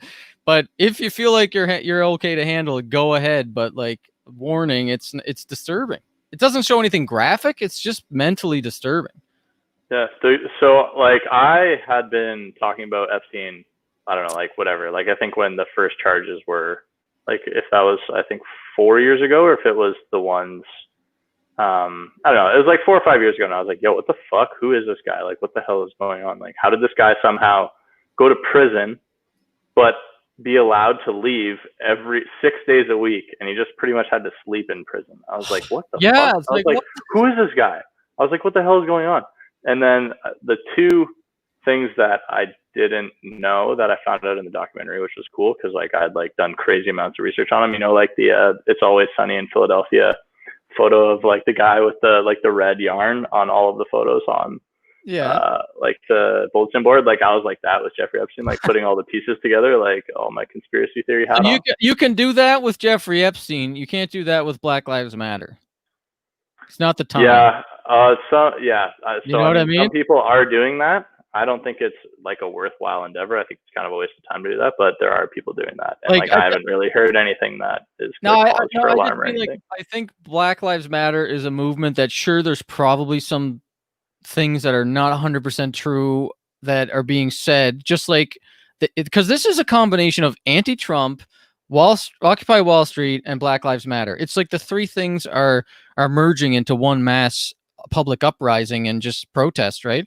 So it's, you know, sure, there's going to be people saying that like Trump is a literal Nazi, full stop, like, and you can't argue with those people. But because of these like three movements merging into one, I feel like now's kind of definitely not the time to be like trying to find the exact truth of everything and be like, well, it's actually not quite accurate that, you know, more black people get murdered by cops than white people. Because of all the underlying things going on, it's like, it's happening and it's bad, and at the moment it's good to put energy towards stopping that. And sure, maybe some of the people are misguided. They don't realize more white people are being shot by cops, or maybe they don't understand that, you know, racism can be a Chinese person being racist against a black person or a white person, or it's not just white people that are racist, or even that, like, what happened in the last 2 years, it almost became like white people don't have a voice because just because you're white, you can't have any opinions. Hopefully that doesn't happen going forward, but that's almost like what happened before it, like rubber banded all the way to this extreme, like, obsceneness where you just couldn't even be part of the conversation if you're a white person. And now it's come back to kind of like this. We see it, people being pissed off over being locked in coronavirus, Occupy Wall Street, people mixed with Black Lives Matter. And I feel like it's time for white people to actually support these issues, as far as they don't go to like the extreme left, like centrists like us, you know, like people who are kind of progressive or whatever you want to say, libertarian, whatever. I think it's time to put aside the devil's advocate kind of centrist perspective for the moment, and then help these people accomplish something, especially the young people that are like wanting to be part of this change and don't want to grow up in a world where not only are they broke and enslaved by debt, but they're also preyed on by cops. Like, they don't want to feel unsafe around authorities. So I feel like it's good for us to use our platforms and amplify those messages. And then maybe we'll get some respect and clout from them, and then we can kind of push our like perspectives and our mission of like, hey, did you know the Federal Reserve is actually the problem? Like the central banks are actually enslaving all of us. Why don't you support me? I supported you. So anyway, that's my philosophy on it now. I'm just trying to like come around to realizing that saying all lives matter and stuff like that, it's just not a good mission right now. Now is the Black Lives Matter movement. It's time to support that, insofar as it doesn't go so far that's going to be like, oh, Trump's a literal Nazi and you have to agree with that. Like, you know, suspend your logic, I guess, is what I'm trying to say to people who are like in their head about the logic, about the stats and the figures. I'm gonna stick to the stats and the figures. In order to do some real change, right? Like I think real change needs to happen. I think facts are important because without them, you're just shooting in the dark. Or without them, maybe some protest is going to happen tomorrow, like kill all the dinosaurs, you know, and then like someone goes, fucking like, oh yeah, fuck, that sounds like a great thing to do. You know, dinosaurs are terrible. They're killing millions of people a year.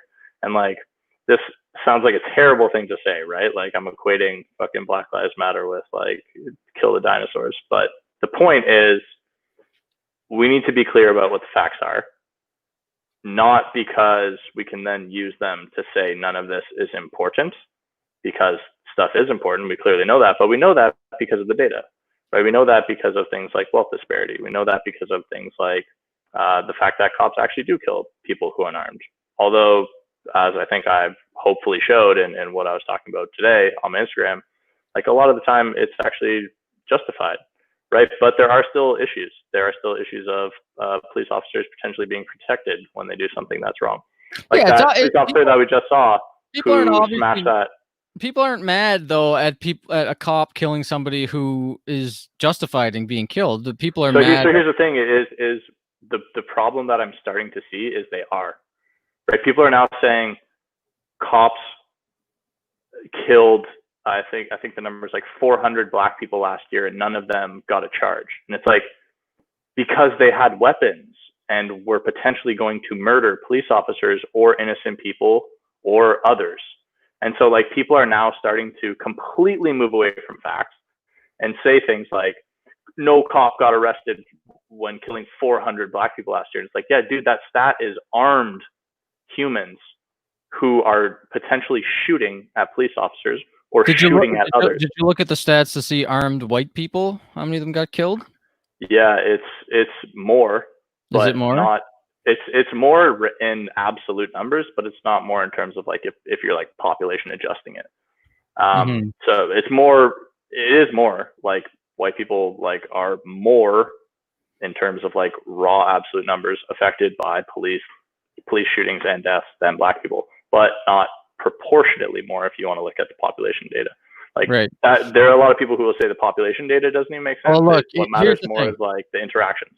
But no, here's the thing, Brad, is that the facts matter, the data matters, but there is clearly a problem, and we need to focus on the real problems.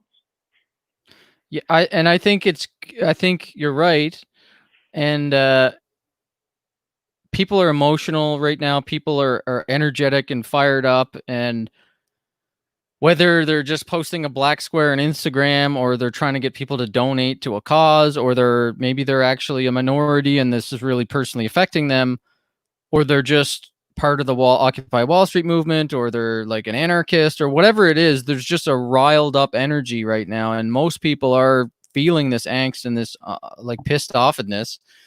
And we need to channel it in the right spot. But I think if we use that rage and like show the right facts, but focus on the things that are unjust, like focus on the criminal justice reform, the corrupt bail laws and stuff, and instead of getting stuck in the weeds of debating whether or not that's an actual stat is a fact about unarmed black men versus unarmed white men. It's like you're just actually spinning your wheels there, because you're not for police brutality and you're not for this corrupt system of racist drug laws. So like, it's like me on Twitter all day long debating Bitcoin Cash trolls instead of promoting Bitcoin. Like I know I get sucked into this like shit arguing with people who have these warped views about things, and I'm just like, oh, I just wasted 6 hours of my time, and now I feel bad. And like, what good did that get me? But now it's like I feel like I should put my energy towards just evangelizing Bitcoin and educating people on the like the corrupt central banking and all these financial problems that we have. And that is a better use of time. So anyways, I'm just suggesting that anybody who's listening to this that is like, oh, but the fact isn't quite right. Look at the facts that suck. Look at all the injustices that are there happening. Are many. There are tons. And try to like focus on that. If you're wondering what to do with this whole Black Lives Matter time, it's definitely not the time to be arguing with people about like the stats. I don't think, anyways, just reputationally wise, I don't think it's productive. Yes, I have received more hate today than I ever have in my entire life because I wanted to talk about the facts of like, okay, well, what should we be focused on, right? But that's not allowed right now. It's just my raw emotion tells me that we must do this, and I don't give a fuck about what your data says. And I'm like, yeah, but if we look at the data, then we can find out what like the huge problems are, and then we can find out what the huge wins are. And I think we sound aligned where I think the two big wins are eliminate the for-profit prison system and decriminalize all drugs. Overnight, that does more for not only Black Americans, but white Americans, Asian Americans, Mexican Americans, Indian Americans, and North Americans than anything else that can literally be done with a order by the government. Like that's a massive win that we can get. Eliminate for-profit prisons, decriminalize all drugs. Everything will be better off, in my opinion, if we do that. And, pardon all these nonviolent drug criminals. Yes, people who did some cocaine and the cops didn't like that and put them in jail. Why should they be there? Why should they be there? Cocaine is a little bit more intense than fucking a cup of coffee. Like, what the fuck, dude? It makes absolutely no sense. It's so dumb. I'm not advocating snorting of coffee or cocaine, by the way. Yes, it's just a fact. It's just neither a fact, apparently. Yeah, like why does the government get to decide which drugs are okay and which ones aren't, right? Well, it's because based on lobbying groups, they decide that shit. Like all of the like, if you ever seen any PSAs that are like anti-vaping, they're all cigarette company funded. It's like it's not a fucking coincidence that like government doesn't want marijuana and doesn't want cocaine when they have massive government checks that are sent to them by lobbying groups from alcohol companies and from cigarette companies. It's like it's not a coincidence. And so if we eliminate for-profit prisons, decriminalize all drugs, like that does amazing wonders for Black Lives Matter. It does amazing wonders for everybody, in my opinion, living in our Western society. And I think that's where we can channel our energy. And I do agree, like, the more that I talk to people today, it's like, it's just such a fucking waste of time. Like, if you do get bogged down in the numbers, because you're not going to change their minds anyways. They already made their decision 5 years ago when they saw a fucking special on CNN. They're not going to change their mind no matter what you show them. And so, but then, like, listen, even if you change their mind, what good did you do? You just got them some stats, some figures. Now they know the proper stats. You should focus your energy on like pushing them to the actual problem. That way you'll get some clout, they'll get educated, and you won't have to deal with all the hate. That is true. But but I like to hate sometimes. So that's true. Actually, you said that you like to post ridiculous Ethereum tweets on your Twitter just to get some engagement, right? Yeah, you think only the bad people are clout farming, but everybody's clout farming out here. Yeah, that's kind of the way I felt about the black squares. I didn't post the black square. Instead of that, I posted a link to download one of Cornel West's books because I think Race Matters is an awesome book, and I highly recommend anybody read that. There's a 25th anniversary updated one that has been released recently that I'm going through now, and it sounds like it was written yesterday. It translates 100%.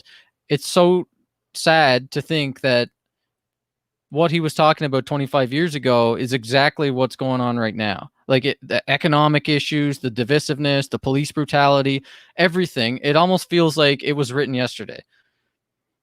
There's like, it's like when you go back and rewatch The Matrix, it holds up except for the flip phones. That's the only difference between The Matrix then and now. It's like, oh, look, they had flip phones. That's almost what it feels like reading Race Matters in 2020. It's like 95 versus 2020. It's almost the exact same. Mm. But where can people find you more? You got to grow, right? Yeah, hit me Graham, up. Hit me up on Twitter. More Grams. That's my rap name from back in the day. MOOREGRAMS, more grams. And then that's probably the best place that people want to find me is on Twitter. Alrighty, well, I'm gonna keep going. You can drop out if you want. All right, I'm gonna head out. I'm gonna go to sleep, and by sleep I mean listen to sirens and scroll through NYC Twitter, listen to some helicopters outside, and enjoy the end of days. I got about 10 more videos to play, so you can drop off and watch me in bed if you want. Okay, sounds good. Sounds like a good time. Good night, sir. Sweet dreams. Thanks, Brad. Peace. Bye. All right. Well, that was my friend Graham, and let me continue. I'm going to wrap this up soon. I'm just going to play a few more of these videos. Man, some of this stuff is... I'm not going to play anything graphic that's bloody or anything like that. I'm just going to show some of the more of the stuff that's been happening over the last couple of days that I've been watching.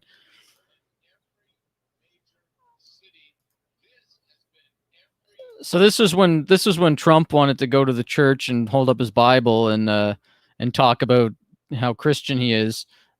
They had the National Guard clear the protesters and spray gas canisters at them. A war crime, by the way. If this was a battlefield, if this was a battle zone, using tear gas is a war crime. So here's what Trump did.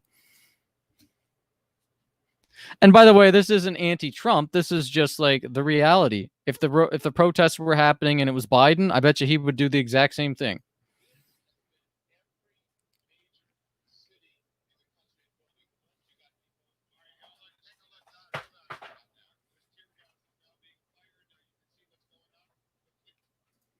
So anyway, that happened, and then Trump gave his his speech about, I don't even know, but here, this is pretty funny. Let's watch this. She did this woman, Sarah Cooper, did a hilarious rendition of Trump's Bible speech. Not a speech, just his interview from he obviously has never read the Bible. He doesn't give a shit about the Bible. He's just pandering. And this was a great video. So let's watch this.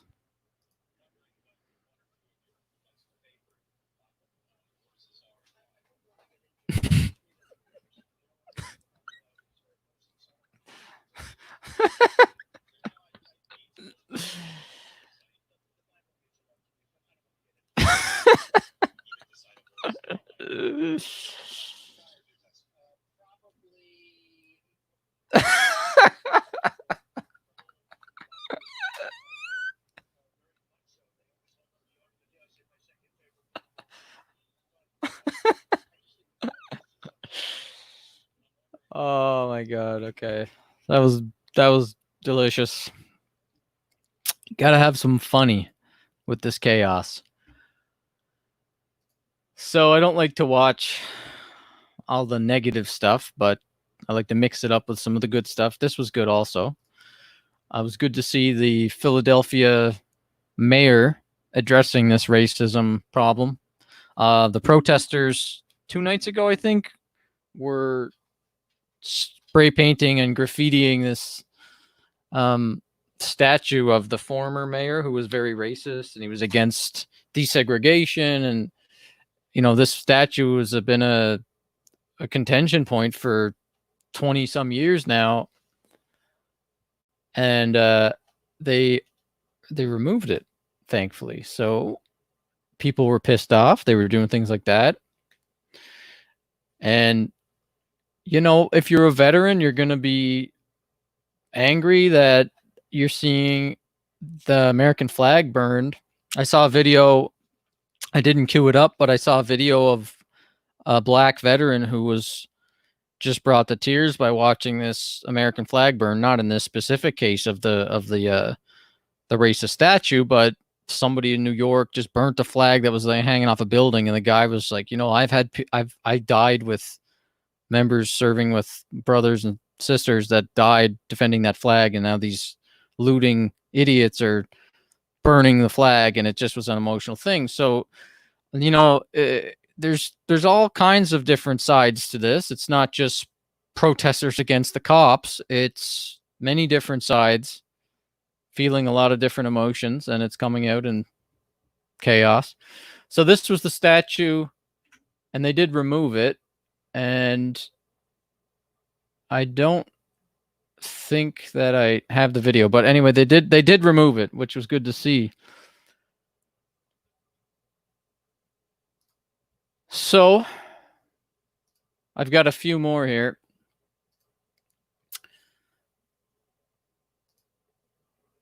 I played the I'm going to play this one again. I like this one.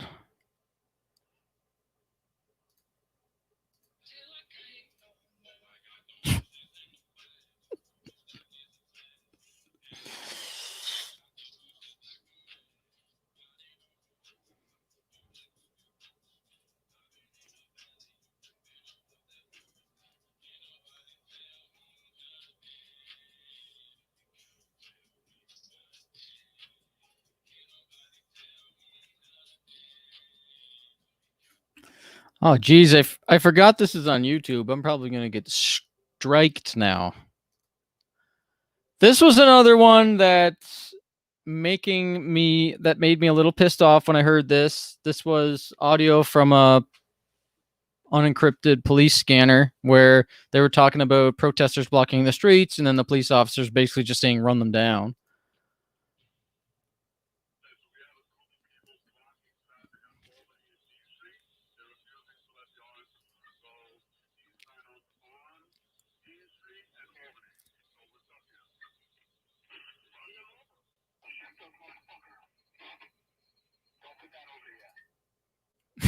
Don't put that over the air.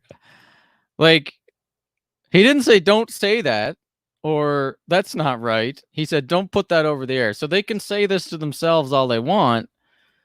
They just don't want this stuff going over the air. That's kind of what I take from that, which is aggravating. It's like enraging to hear the police officer say shoot them, run them over. Like, let's listen to this again.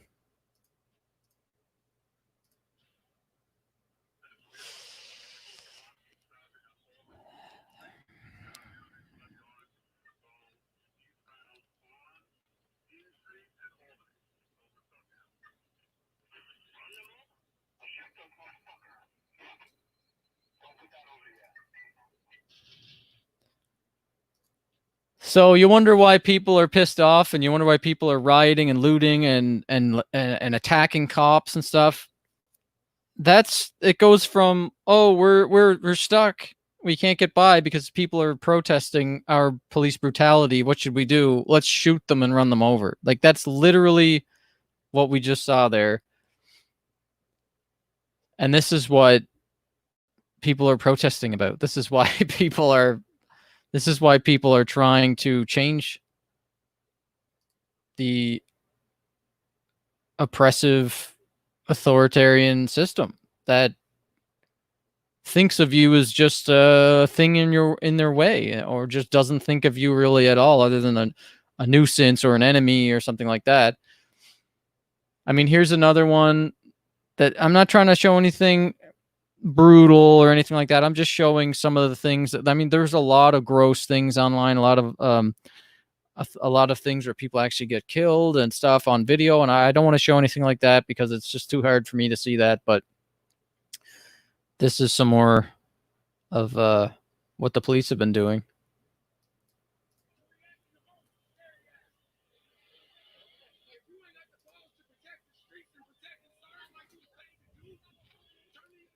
So this was a protest where the people were just upset and they were just vocalizing what they were feeling and saying, you don't have the balls to protect us. You're more against us than you are for us. Like, they were just getting this off their chests. Obviously, they're not violent, these protesters. Maybe they threw some water bottles or something like that. It looks like there's water bottles all over the ground. It's not like they're throwing tear gas at them or shooting them with rubber bullets or paintballs or something. They're just pissed off. So this guy is just commenting.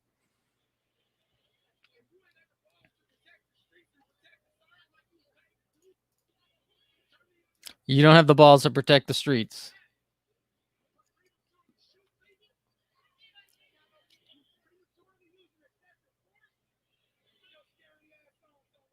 So he's talking about how they're prematurely using excessive force, shooting people, and they're not protecting the streets. And what do you think the police are going to do? Gee, I wonder what's about to happen.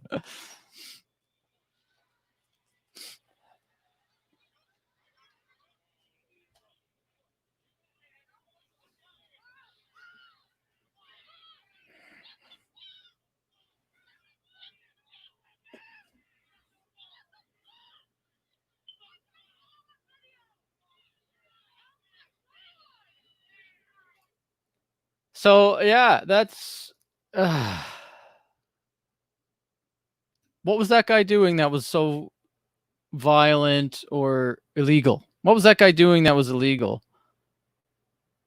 That they had to pepper spray the people all around him, take him down and tase them. And look, they're still pepper spraying people. Just for what reason? And it's no wonder people are pissed off when you see stuff like that. So it's hard for me to be on the side of the police. It's hard for anybody to be on the side of the police when this is happening. This was a chaotic scene. There's nothing to do with police in this one. I just wanted to show this because it was just interesting. I saw these people are. It's like the Purge a little bit out in there, or like a Fast and the Furious movie right here.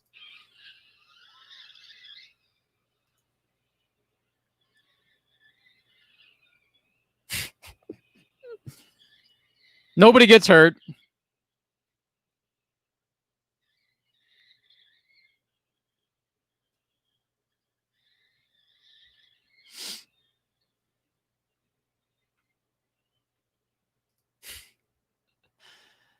Santa Rosa is popping off. I guess that's what the Zoomers say these days.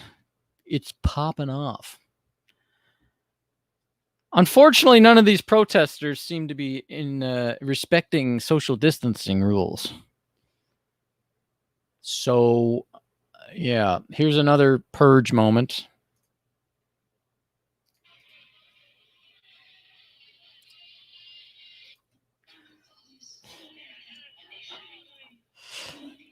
Nobody gets hurt or anything in this one. This is just another video I saw that was like live on one of the streets during one of the protests. It just kind of captures the energy and the spirit of most of the people that are out there. They're just kind of out there to blow off steam and cause some little havoc and chaos and have their voices heard. But I really don't think most of the people that are out there are trying to be violent or trying to break windows and smash into businesses and steal stuff.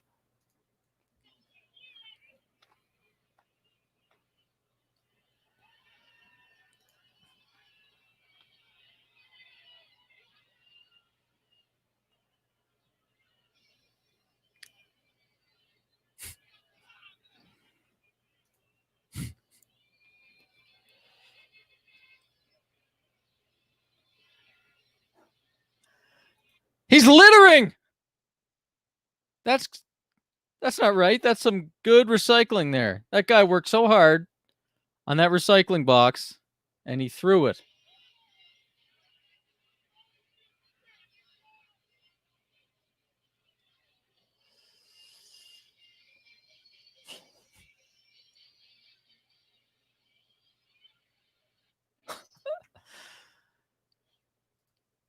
It is a crazy time. Like, who would have thought about a week ago that during all this coronavirus lockdown stuff, people would be on the streets now, not social distancing, protesting. I mean, we've got two issues going on at once. But anyway, I'm gonna shut up. And here's another one. This was where was this? It was people that were. Oh, it was Ahmaud Arbery. They were protesting. They were protesting him. Yeah, I don't know where this was, but they're protesting the murder of this fellow, of the three of them, I guess. Anyways, look what the police do. Like, these guys are peaceful. This group of people is totally peaceful, just trying to exercise, what is it, the First Amendment right, And these cops don't want to let them peacefully protest.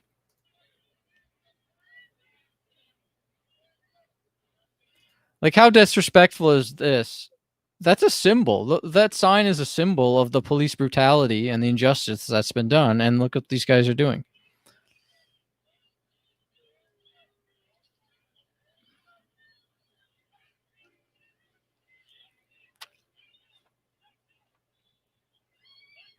What did that guy do?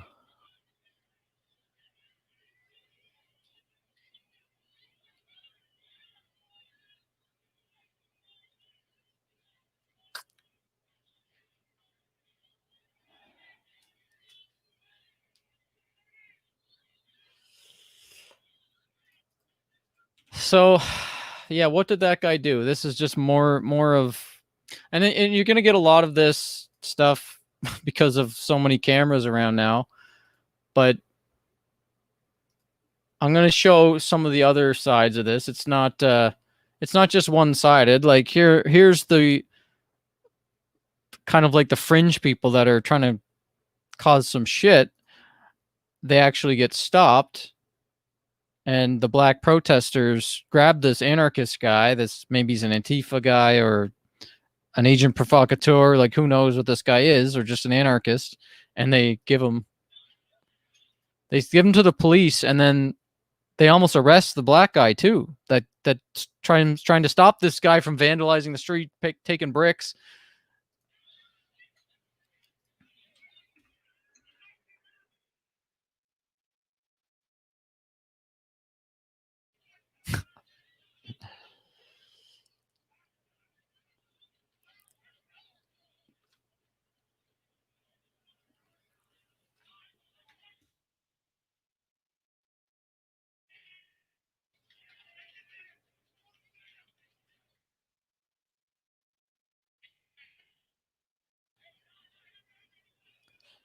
They're saying, hey, they're saying, not him, not him, because they took the black guy too.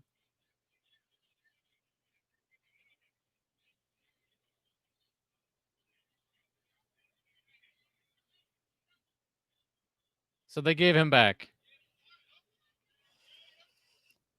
So there you go. It's like, it's not just everybody's on one side here. Clearly, it's not that everybody's a looter, and it's not everybody's violent and causing problems. There's a lot of people that are legitimately there protesting the murder of George Floyd and other people as well. So there's a lot of different sides, and there's a bunch of nuance happening here.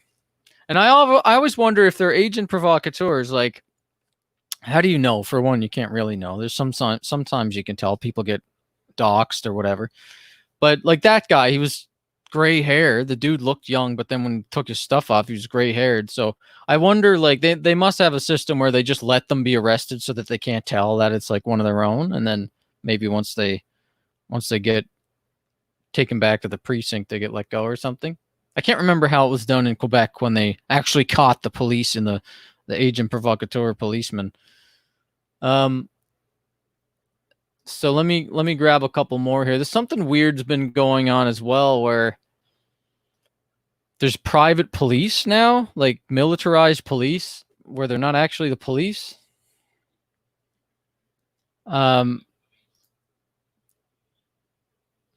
The guy said that the guy put a semi-automatic pistol in his trunk before this.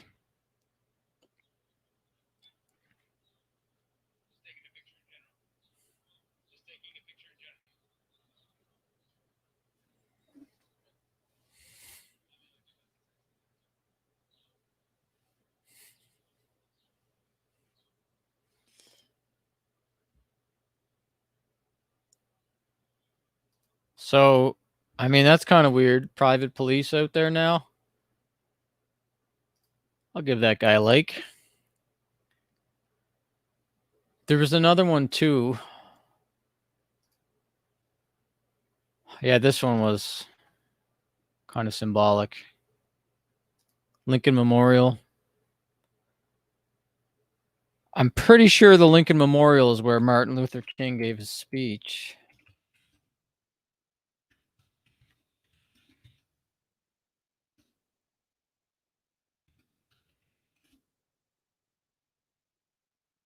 Yeah.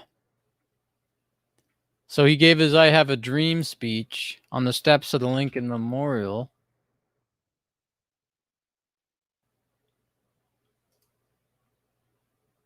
And symbolically, now it's being guarded by private police or military or private contractors or whatever this is, National Guard. But at least they've got face masks on. They're not social distancing though. Yeah. It kind of feels like straight out of 1984. This is a video of a protest in Amsterdam, people showing solidarity all over the world. In France too, there was a big protest because they've been also dealing with their own police brutality issues, and there's a massive protest happening in France. France has been dealing with the yellow vest.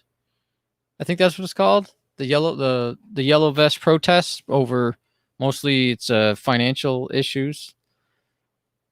And yeah, you're seeing this happen all over the world. Oh, this is I got a couple of good ones here showing more of like the nuance that, it's not on the same team. It's not all the same. Like this is a white guy trying to loot a store, a hair shop. Like obviously what's he doing trying to loot a hair shop? He's trying to steal money from this private guy's business.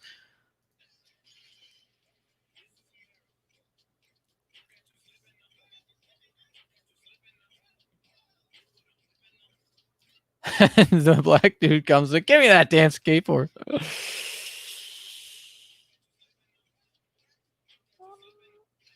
So, and then this guy comments, Fox News would say this is black anarchist steals nice white kid skateboard, which is so true. Like the left versus right thing is absurd.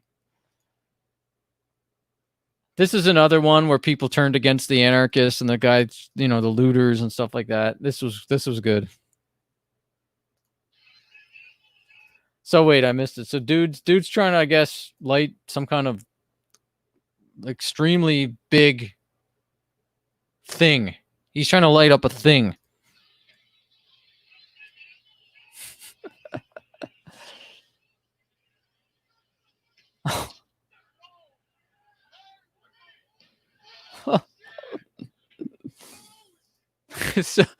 so they they throw it back in his car. So people are pissed off at in general, and it's not a good time to be a shit disturber or an agent provocateur. And this is another one, just police being brutal. The person's in a convertible, so because you have access to smash at the person, you do it. Like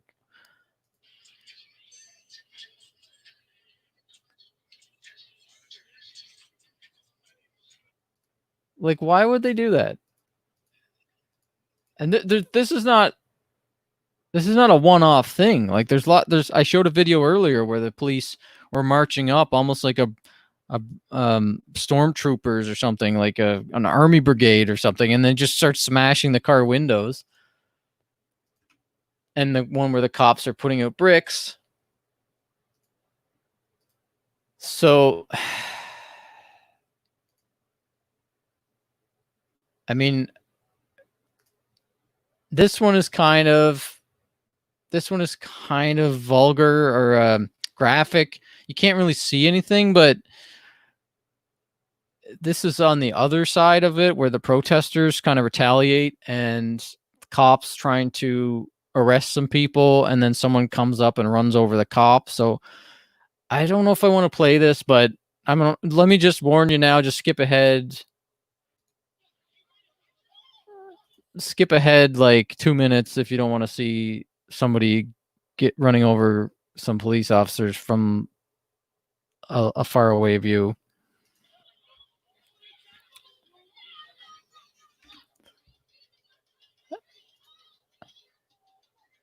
This was Buffalo. I mean, look, what were these guys doing? What was so wrong about...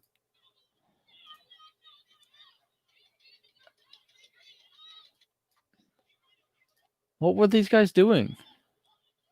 Look, hands up. The guys, they've got hands up, and they just brutally... I think one of those guys is a cameraman, it looks like. He's got a backpack that looks like he's holding a camera.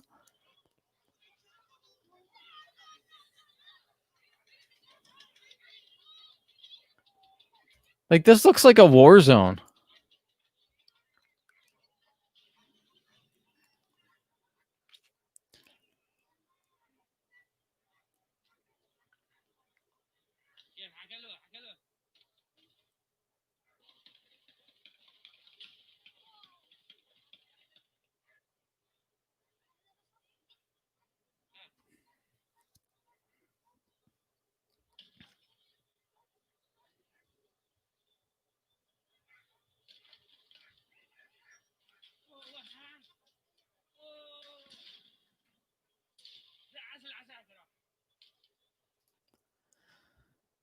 So, like, it sucks seeing shit like that. It sucks seeing police murdering unarmed black men. It sucks seeing people revolting and rioting against the police, and that officer may have gotten killed there.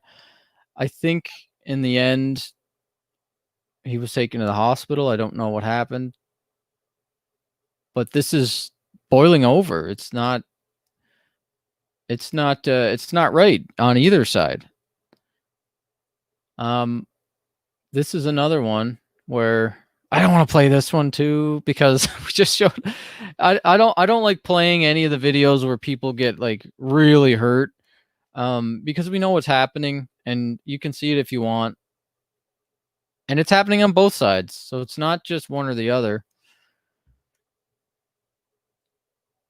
But let me finish off with what I started with, which is what else do you have? Like, we're faced with two choices: an old white racist guy that was accused of sexual assault, or Donald Trump. See what I did there? Because Joe Biden actually has said some racist things in the past, and has supported the racist drug laws, and has been vocal about defending his actions to militarize the police and almost demonize the inner city black youth as the other, as the enemy. And Jimmy Dore has a really good video about that, so if you want to watch that, look for the Jimmy Dore video. But I'm going to end this now. I've been going for a little bit. I'm just going to finish with my other article that I wrote.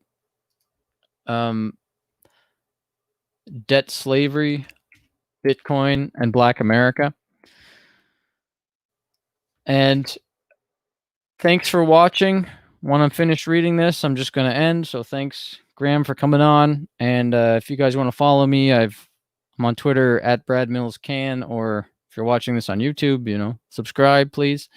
My podcast is called Magic Internet Money Podcast. It's primarily about Bitcoin and free speech and a little bit of politics. And anyways, I'm just going to finish up with this. So here we go. This was written a couple of days ago. It's now June 3rd, so I wrote this May 31st. It's May 31st. We've just seen the beginning of what some are calling the American Spring protests. This is not all about racism. Massive protests have been erupting all over the world in the last 18 months, from Hong Kong to France to Iran. Protests in America are fueled not only by yet another racist cop murdering an unarmed black man, but also the same energy behind the Occupy Wall Street movement during the last financial crisis, as well as the Arab Spring movement. In the West, it feels like the anti-Trump movement, the Black Lives Matter, and Occupy Wall Street movements have been merging together, culminating in violent clashes all across America. The police have mostly been the violent ones, brutally targeting everyone, including the iconic moment when a black CNN journalist and his crew were arrested live on TV. Last night's events was mixed with far-right Confederate flag-toting agitators attacking protesters with crossbows and vehicles, regardless of their skin color. Those viral snippets seem to be fringe events, though. For every one alt-right or alt-left violent act, there were 100 police brutality events. Far-left agitators have been brutally attacking business owners, leading to Trump declaring that Antifa will be declared a domestic terror group. There's a fragmentation of the nation's psyche here because this is not just a political issue or a race issue. Only about half of America voted in the last election.